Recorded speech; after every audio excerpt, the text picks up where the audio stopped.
Hi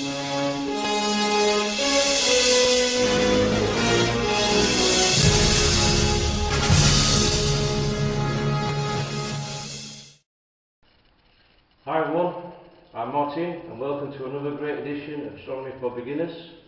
And today I'm going to do a guide on upgrading your Newtonian reflector. Now, for most of us, a lot of guys who've bought a telescope are really looking forward to imaging and start using a DSLR or a CCD to image using their existing scope. Now, the Newtonian reflector is probably one of the most fussy of the lot. And obviously for you guys have probably noticed that trying to image with Newtonian can be quite difficult. Now, obviously the Newtonian is renowned for its fine optics. Alright, it does have issues. It does have collimation issues where you've got to collimate the optics from time to time when you image and all that. But also it provides really good crisp views. Not as such compared to refractor, but however it makes up for the aperture. Alright, the aperture is unbelievable on the reflector and you can get some amazing detail. Also, reflectors tend to be fast scopes most of the time. Alright, if you're looking to image through a reflector, ideally you're looking between f6 and f4 photocal ratios of a reflector if you want to image deep sky objects. Now, obviously I'm going to show you my example and I'm going to share a few ideas that I can spread around to you guys of my modifications. Alright, there's a lot that you can do with a reflector to help it improve on its optical performance and also its capabilities so that you can use it as a fantastic imaging scope. Bear in mind it does cost a little bit of money, alright, but if you've got an existing scope and you want to make it better, you can save a lot of money than buying another scope for thousands of pounds or hundreds of pounds. Alright, reflectors are good scopes. Don't disregard them. Alright, that's the reason why I kept mine. Alright, I am a good owner of other variety of scopes, but believe me, the 8-inch Quattro that I have at the moment is a fantastic imaging scope, and the amount of light photons that this scope can do is unbelievable. Alright, so basically what I'm going to do now, I'm going to show you around my 8-inch Quattro. I'm going to show you the modifications, share to you guys what you can do to make your scope better. This is the 8-inch Quattro. It's mounted on the NEQ6 mount, which is a very good mount. Alright, and I'm going to go through a series of mods that I've done to this reflector. First is the biggest problem with the Quattro is that because of the straight light, if you're imaging and you notice you get ghostly images formed up of what you're imaging at. Now, there are ways that you can eliminate this disturbance in the images. Is that simple modifications you can do.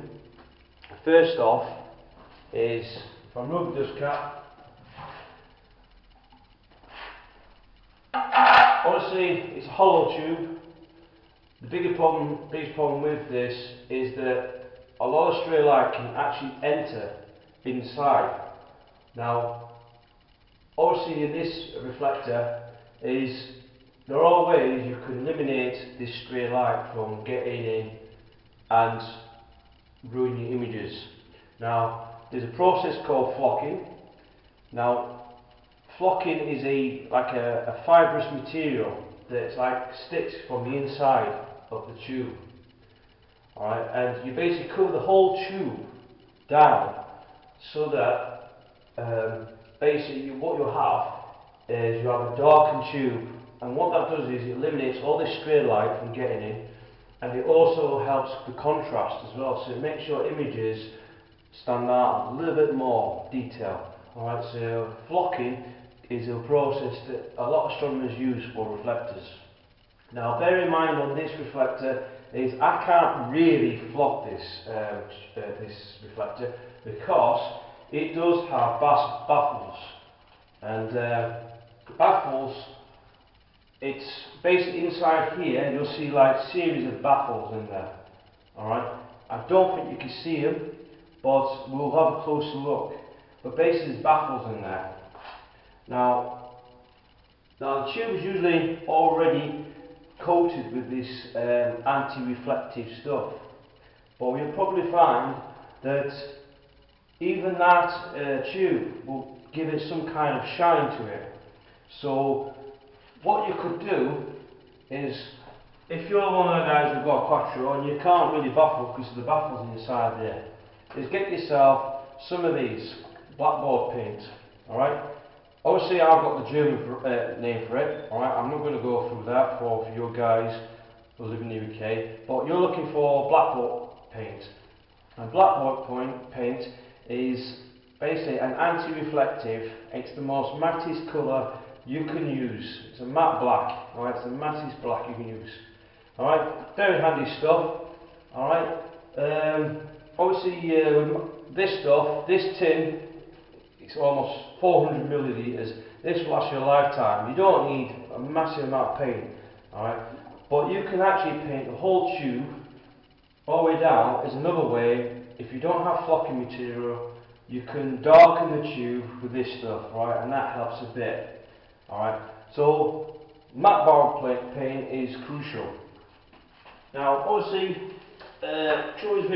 when you're painting the tube, you've got to make sure that you take out all the optics out. It is a big strip down, but if you look at my guys of cleaning the Newtonian, obviously I'll show you that you have to take the secondary out and the primary mirror out. Alright, so you have to take them out, but refer to the viewer guide on cleaning the Newtonian reflector mirrors.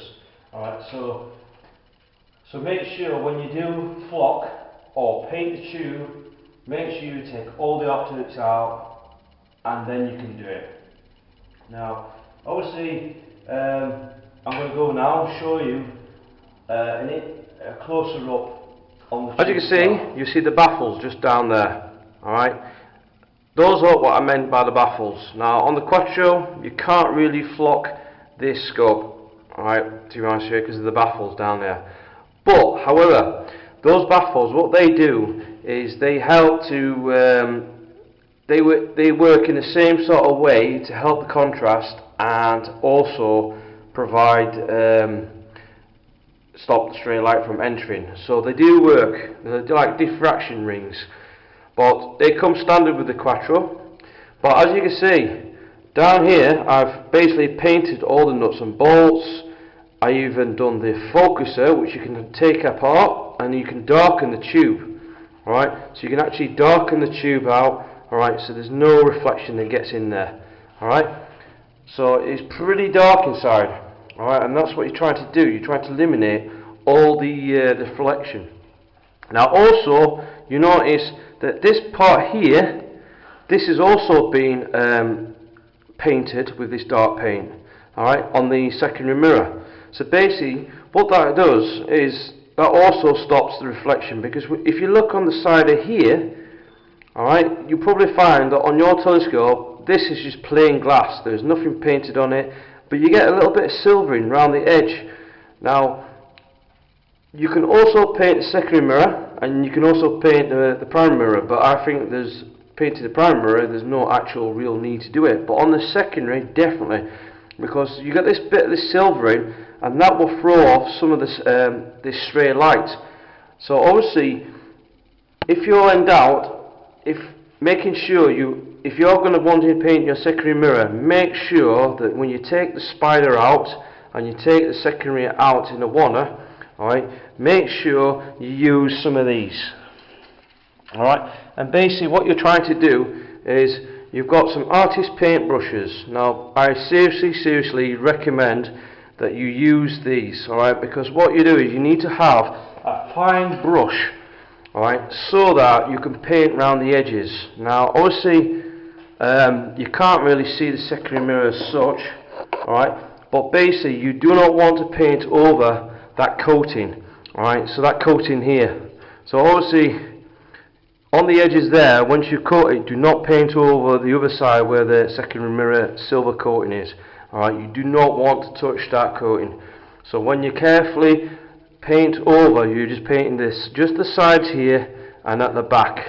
Alright, and even the back of here. Alright, so make sure you use artist brushes. Obviously, I've done the focuser and I've painted all the way in there. So, because this is usually silver, and believe it or not, that silver will also put the straight line. Alright, so again, a really simple mod. Obviously, for the guys who've got the 200Ps, the normal P telescopes, is you can just usually use the flocking material. But if you don't have it, you can use blackboard point. It works quite well. And you notice there's no shine to that at all. There's no shine. And it helps to improve the contrast, and it stops all this awful stray light. Again, you can actually improve it even more.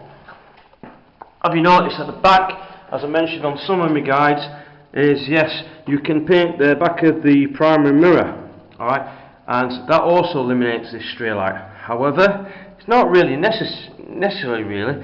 The best mod I've probably found is this. Now obviously I'm still got one on order, alright, this is a bit too big, but basically you put this is like a lens cap fabric bag which you coat over it. Now you can buy these from astronomy shops, alright, telescope shops, which basically it acts like a dust cover, alright, it stops dust from getting from the other end, alright, and basically what that does is it stops the stray light from entering at the back as well, and it works really well. Plus it also acts like a dew shield, so basically it stops your primary mirror from fogging up. A really simple design, and it costs probably £10, right, depending on the size of, and it's basically just a fabric dust cap. As you can see here, you can see where the light can potentially enter in here, right, and it does ruin some of your images. So obviously get yourself one of these. Now on some of the older Skywatcher reflectors, you could actually get away with just using the normal dust cap. They used to have them capped at the back, but for some strange reason they don't do it anymore. But if you're one of the owners who've got the blue type, then you'll probably find you don't really need to do this, right? It's already capped on the back. But for the new types, they don't come with that anymore. Beats me why they don't do it, I have no idea. But basically, it's just about goes over the top and covers it. Can increase, stop this stray light from entering the tube, is get yourself one of these. Now, this is a dew shield, alright. It's made of just normal vinyl fabric with Velcro, alright. Now you can make one of these out of cardboard, but one thing I must stress is if you use cardboard, you can probably use it once, maybe twice, and then it's damp and it's useless. So get something like this. This is basically an Orion FlexiTube shield, alright. And basically what this does is you can put this over the top, like so. Bear with me, it can be a bit tricky to put this on.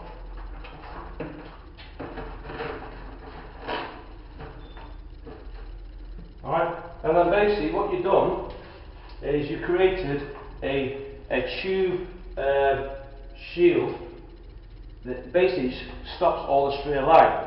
Alright, and that helps tremendously. Alright, it stops all this stray light from entering.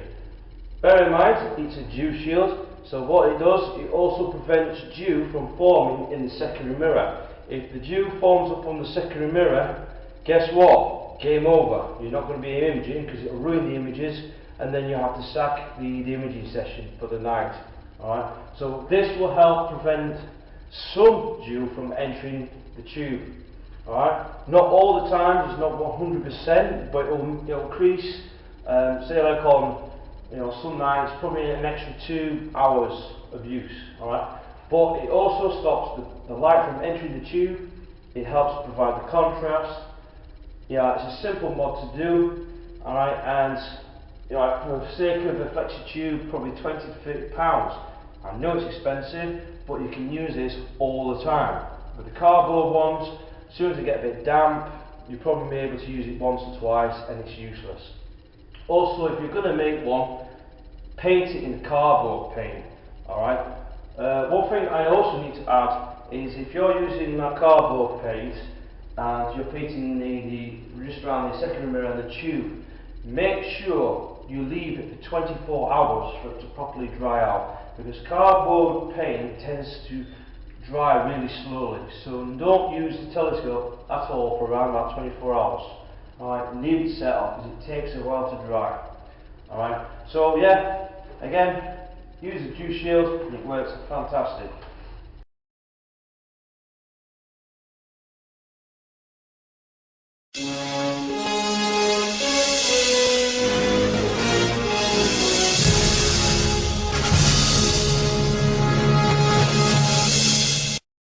Another great mod, but I've noticed, is this. Now, first off, we're going to start off is a lot of the PDSs come with a very good focuser. Alright, it's a linear Creaston focuser. Now, for the owners who've got the 200p and the 250p or any of the Ps, you'll probably find that the focuser, which is this one, is a bit on the big side. Alright, yes, it's a bulky thing. However, I probably found out that it's not so sturdy for if you're going to fit a DSLR. Thing is, you can see how easy it is to push. You can push it just like that. Even with that bolt at the bottom is tightened. Alright, it's not adequate. Alright, so ideally, if you're going to attach a DSLR on a P-class reflector, is try and uprate for a better low profile focuser, alright, a Creaston focuser or a Moonlight focuser. They cost a lot of money, I know, I totally agree, but the thing is, on the Ps, the focusers aren't that great. However, if you are going to buy a telescope, a Newtonian, for astrophotography, then luckily for you, the PDS reflectors come with a linear ball type focuser and they work quite well. Alright, and they are much more sturdy and they can hold quite a bit of weight. As you can see, I've got my QHY8L CCD, so it holds quite a bit of a weight. Also, another fine with this focuser here is if you get low profile focusers, you will find that this draw tube does not intrude all the way in. Alright, so if you get low profile focusers, this will also help get rid of also helps the contrast, makes the images just that little bit sharper. Alright, again, for the PDSs, you'll probably find that the focuser is more than adequate and it helps quite a bit. Also, you notice when you buy a PDS, they're already image ready. Now the reason why I'm saying they're already image ready, astrophotography, is that what you find that the focuser is smaller. Basically what they've done is they've moved the primary mirror slightly up towards the tube and they've shortened the focuser. So basically what that can do is it will allow you to attach a camera and it will be in focus. Now a lot of the P-class Skywatcher brands with the standard Creaston focuser, you'll find that it will not go into focus with a DSLR and you will not form any images. Even if you take the adapters off, alright, we'll take that off. So even with the adapter off, you're still going to be struggling. Now again, on the Ps, the actual attachment is you can't fit a DSLR. Alright, and the thing is you need some kind of a 2-inch adapter. Now however, there are ways and means. If you've got limited budget and you want to still use the existing 200p focuser, not all of us can fork out a focuser because they are relatively expensive. However, there are special adaptations, and you can buy it from Telescope Service or the other some great astronomical shops, and you basically take the original coupling off. Alright, you take the ring off like so. Alright, it gives you like an internal thread. Now obviously I can't show you exactly, but I'll point it out to you. Alright, this bit here is basically, now obviously I've obviously got mine replaced with for this one because it's got a better clamping system. On the PDS it does come with this this ring. If it doesn't, you have to get this adapter, and basically this will screw in onto the 200p, right, and it allows you to place the DSLR camera in and gets it clamped. So, and then you can also attach 2-inch eyepieces. Alright, so there's no need. So if you guys have got a 200p, alright, and you've got that focuser, alright, that old type focuser, you can take that out, take this out, fit the adapter on there, and you can attach your DSLR, and then it will go into focus. Bear in mind, a lot of astronomers tend to try and cut the tube and move the mirror cell further up that way. Alright, not ideal for this scope. And now, to be honest with you, would you like to cut the tube in half and then move the prime mirror forward? No, guess not. Obviously for me is that the PDSs, they're already image or photographic ready. For the Ps, you can just try and get that to focus by getting that adapter, and then hopefully you should get your DSLR in focus. Now if you're going to use it for obviously visual use, you basically take the adapter off and then you can put all your attachments. Now on the PDSs, if you're going to use it for visual, you'll probably find that won't work. So there are ways and means. Alright, if you're going to use it for visual, get yourself one of these. This is a 35mm eyepiece, 2-inch eyepiece adapter. Basically it's an extension tube which will extend here, it will clip into here, alright, and then you can fit your eyepieces in here. Alright, very good device, costs about €20 if that. Alright, and it will enable you to use it for visual work as well, so you're not in a sort of loss. Alright, very good upgrade. Alright, and you can use your PDS for visual. Alright, so hopefully this has explained some of the stuff. Also, now we're going to move on. Is obviously with the P class, is that the PDS does come with a 10:1 focuser. Alright, very handy to have, but also probably find that it's also bloody fiddly. Alright, really fiddly to use. Alright, you know, using a 10:1 focuser and then trying to focus the image that you're trying to take a picture of or whatever. So one thing I have found out is get yourself one of these, which is basically this is a electronic focuser. Basically it's powered by electric servo motor, alright, and you can connect this at the back with a cable like so, and basically you can operate, you know, different speeds and whatever. Obviously I can't demonstrate it because the battery's dead, unfortunately. But basically, you get the idea. It comes with a fast and slow control motions, and it's got up and down. It just makes focusing just a little bit easier. Plus, you can view your laptop and all that, or whatever you're looking at, and you can focus the image there and then, alright, using a live view, alright, and you can just focus the image. It just makes that just that little bit easier. Bear in mind, once you've got it focused, make sure you lock the screws on, alright, bolt screws on. Alright, but just remember to loose them off if you're going to adjust the focuser again. Alright, so once you're happy and you've got it focused, alright, you can just take that off. You do not need to have that attachment all the time. I probably find that the controller, if you stick it on the tube or whatever, it's going to affect the balancing and the tracking. So I tend to use it, once it's focused, that's it, lock it off on there and then take the lead out. It makes it just that little bit easier. Alright, so electronic focuser, they're relatively cheap. I will describe on a later date on how to do the fitment of this focuser.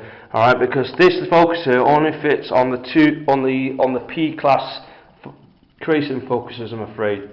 Now I don't know why Skywatcher have not devised the electronic focuser to fit. Alright, but you can find ways of fitting them. Alright, it just takes a bit of DIY experience. Now, if you haven't got, you don't have to invest in buying one of these. Alright, you can just simply use the good old-fashioned way. But it's not a necessity to have. Alright, it's just a general good idea. It just makes your life just a tad bit easier when you're trying to take images. Alright, just cuts that time just a little bit more. Right, but I'd like to share you this idea. Right, next one, we'll go off by something totally unique.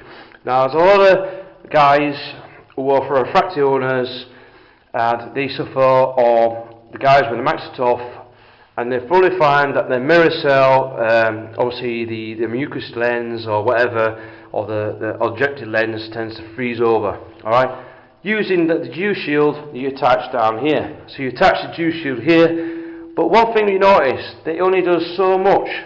Alright, until about 2, maybe 3 hours. If it's a really dewy night, guess what? It's going to ruin your imaging session big time.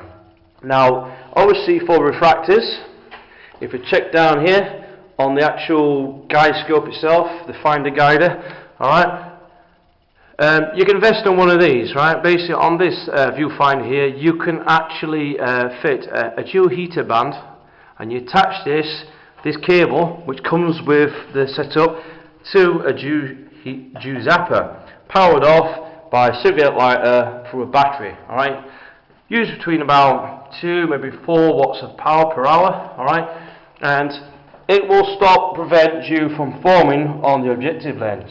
However, on the Newtonian, it's slightly different. Obviously, there's no lens, just a mirror at the back. Now, obviously, as I mentioned before about the dust cover, the fabric dust cover will eliminate a lot of the moisture from entering the main mirror. However, there are times on really dewy nights that sooner or later dew will get in somehow. And really cold nights, next minute they'll start frosting over. Right, I found ways that you can actually fit. Now, the biggest culprit here is the secondary mirror. These have a habit of dewing up big time. Once that freezes up, guess what? Your imaging session is over. Alright, but there are ways and means to actually modify that secondary mirror so that it actually has a dew heater. This has actually got, if you look closely, this has actually got a dew heater band on there. Alright, and it's fitted with elastic band. Alright, and you can see where the dew heater is just there. Alright, you notice there's a wire that leads across more of the spider veins. This is taped across, alright, and it's taped with a black electrician's tape, matte black electrician's tape. Here you'll probably find, here's the lead here, and here's the plug. Now obviously, the reason why we tape this bit here is to minimise, obviously affecting the resolution. Alright, when you're taking images, it basically stops your images from being less sharp. Alright, it improves the diffraction. Alright, so you're not going to get some obstruction there. Alright, and basically, again, this works exactly the same as this.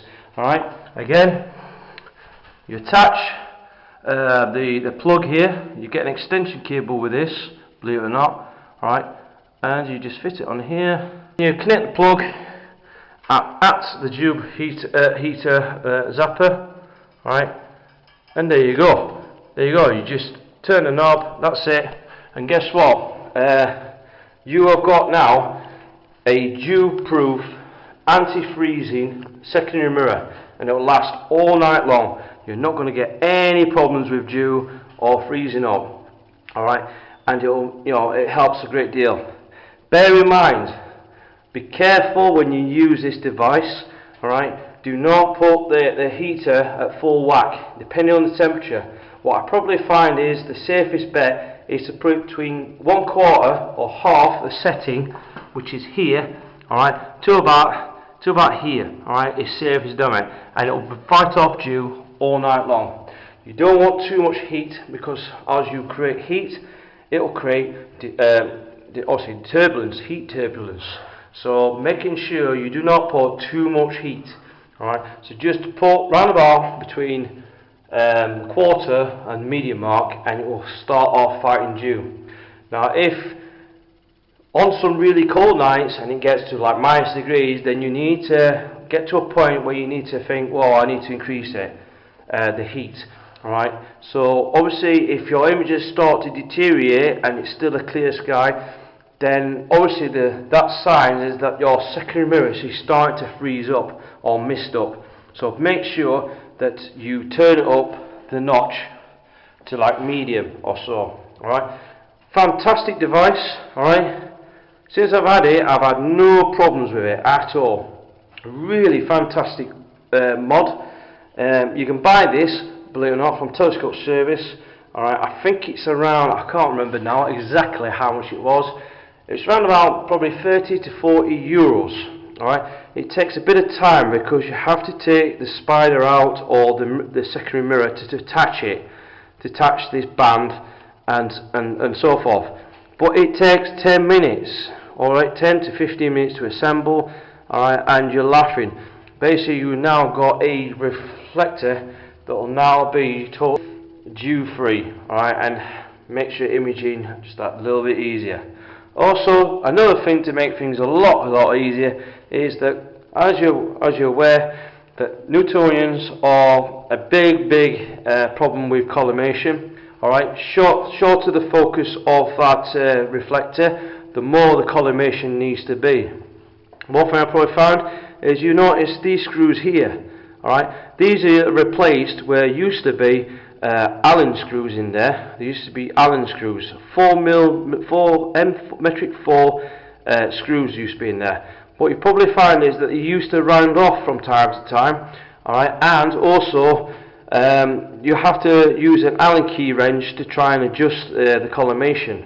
Alright, so obviously get sure you get some of these. Now you can get these from WDS Components, which is a UK company. Right, you can buy a set of these. Alright, these are metric M4. I think the length is 25 to 35 M4 threads. Alright, and they're just basically just nil knobs. Alright, and you can basically just tweak the collimation by hand with your fingers.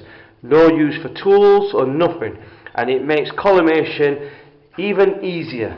Alright, even easier, and I can get into collimation with this reflector within minutes. In fact, probably a minute, if that. Alright, and it helps a great deal. They only cost around about probably £3 to £4 for the whole lot. Alright, sounds a lot. Alright, the only screws in a day, but believe me, it makes collimation a lot easier. Alright, so obviously we're now going to proceed elsewhere.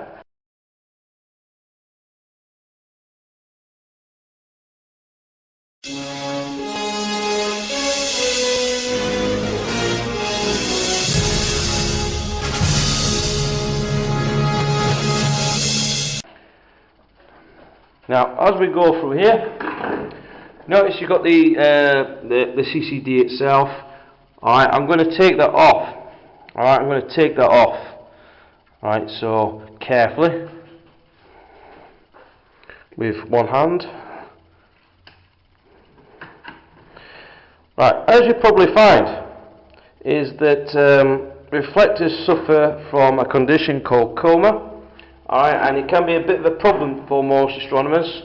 Now, if you're imaging, and it can put you off big time. Alright, so basically, to eliminate coma is get yourself one of these, which is a coma corrector.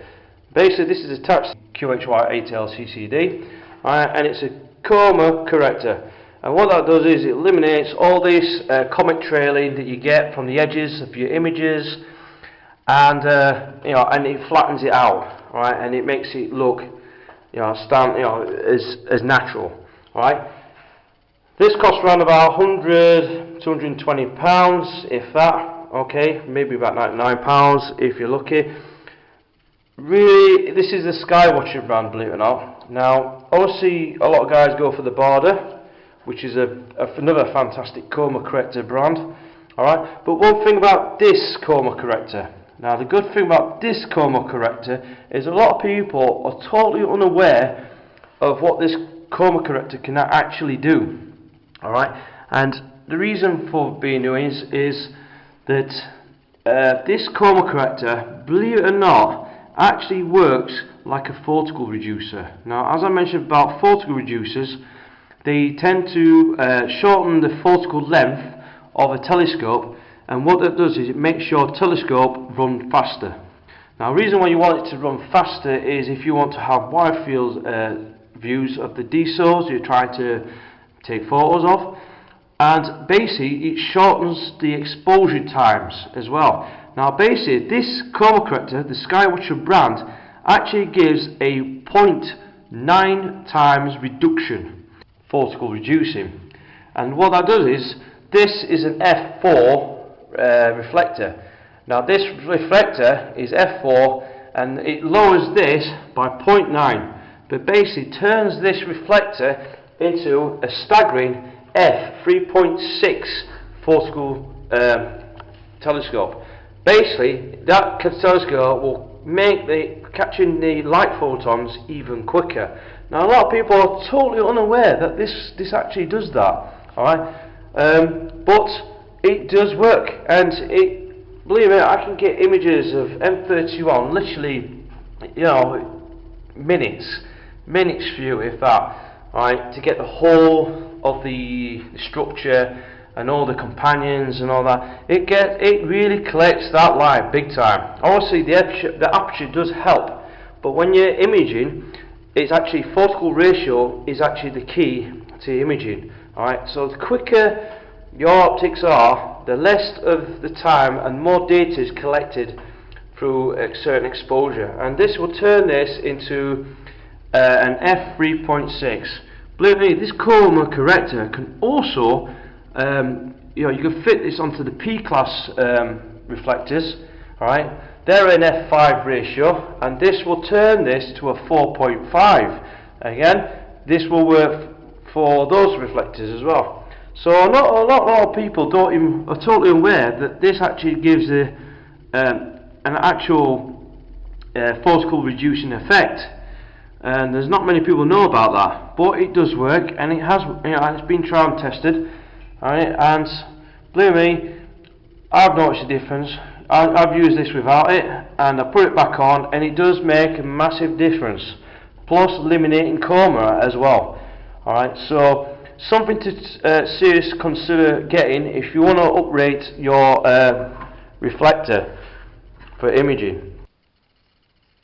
Right guys, there's one thing I need to highlight about using the coma corrector, the Skywatcher coma corrector. Now, this applies to many other coma correctors, alright, and basically the thing is with coma correctors, they require a bit of back focus.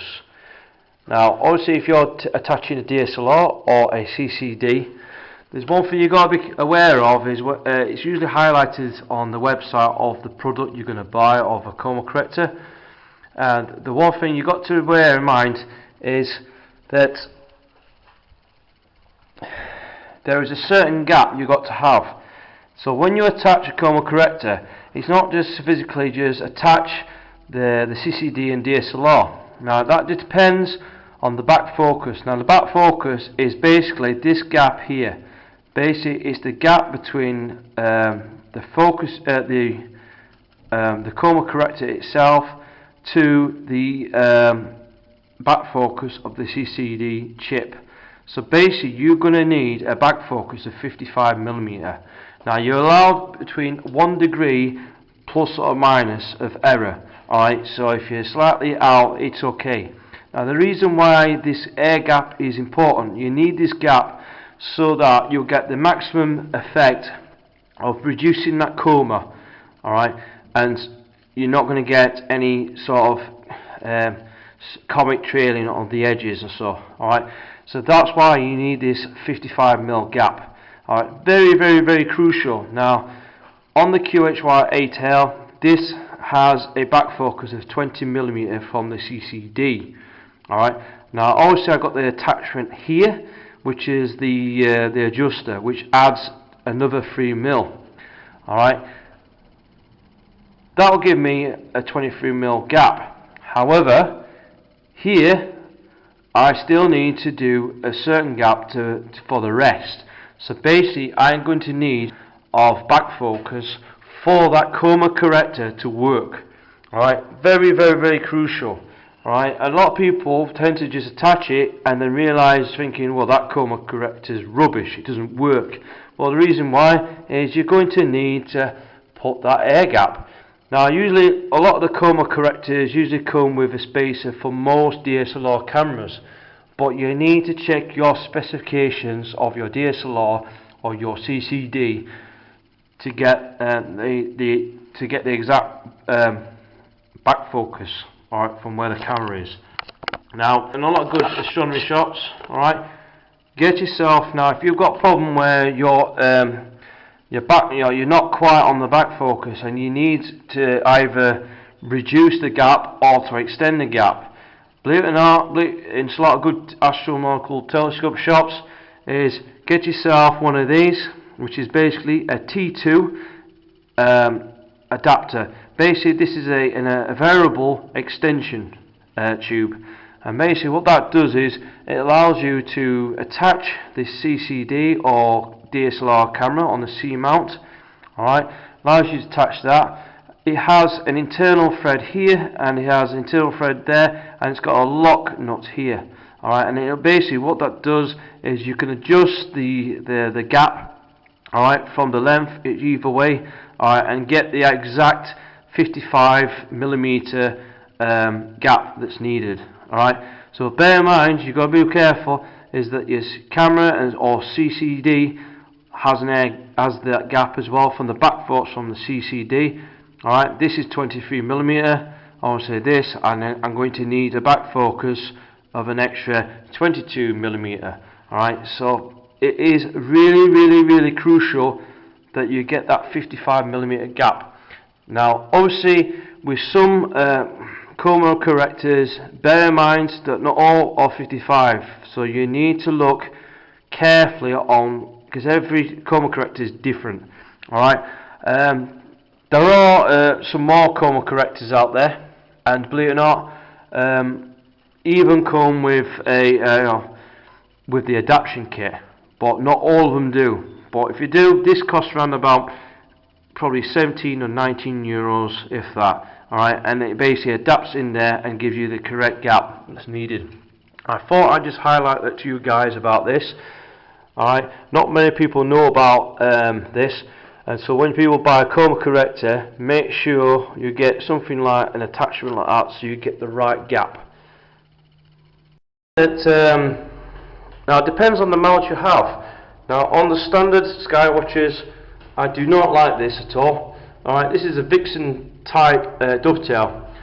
It's adequate, but it's not great. Alright, it does the job, but it tends to give you some kind of cone error or something that's just basically it does not sit right sometimes on the type of mount you're going to use.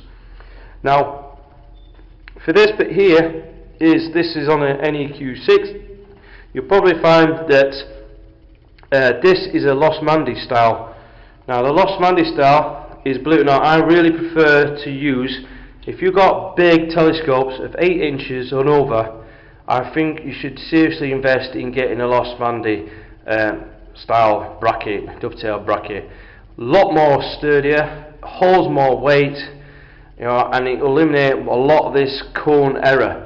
Alright, bear in mind, it depends on the mounts. Now some mounts, the HEQ5 and maybe the NEQ6, they always come with a, depends on how old your mount is.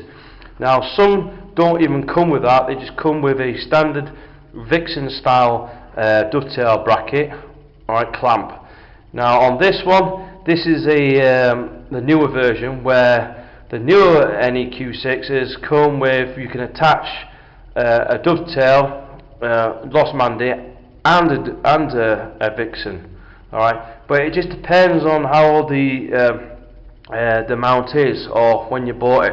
Now the newer ones, brand new ones, alright, they come with both, so there's no requirement. But if you have to, you might have to change it for a Lost Mandy or a dual purpose one. So you have to change this head here, alright, and you can change it by taking these screws off from either side, and you have to change the head. Again, costs a bit of money, about 100, maybe 200 pounds or something like that to do that sort of upgrade. But believe me, it's got a much better clamping force. It makes the telescope a lot more secure, you know, more rigid, and it helps a great deal. Alright, but again, you don't have to go for it. The Vixen is adequate, but it's not perfect. The Lost Mandy is a massive improvement. Alright, it makes it a lot more sturdier and so forth. Obviously, as I've gone through the upgrades, alright, please feel free to ask any questions. Alright, this is only to share my ideas. Now, some of you have probably got better ideas than me. Alright, but please share on Astronomy for Beginners. Any ideas you have, share it between each other. Alright, because that's what it's all about. It's all about astronomy. Is all about sharing your ideas, helping others along the way. Now, obviously, this is just my general guide on upgrading a Newtonian reflector. Alright, fantastic imaging scope. Alright, with these mods in all, alright, cost a little bit of money upgrading this to 200, maybe 300 pounds for its capabilities. Alright, I've saved a bit of time all the time, you know, 2 months or so. Alright, I hope this has helped you guys. Alright, please feel free to comment. Please share your images. They're fantastic. We've got a lot of great images coming out. Alright, and hopefully to see you again. Alright, and goodbye and clear skies.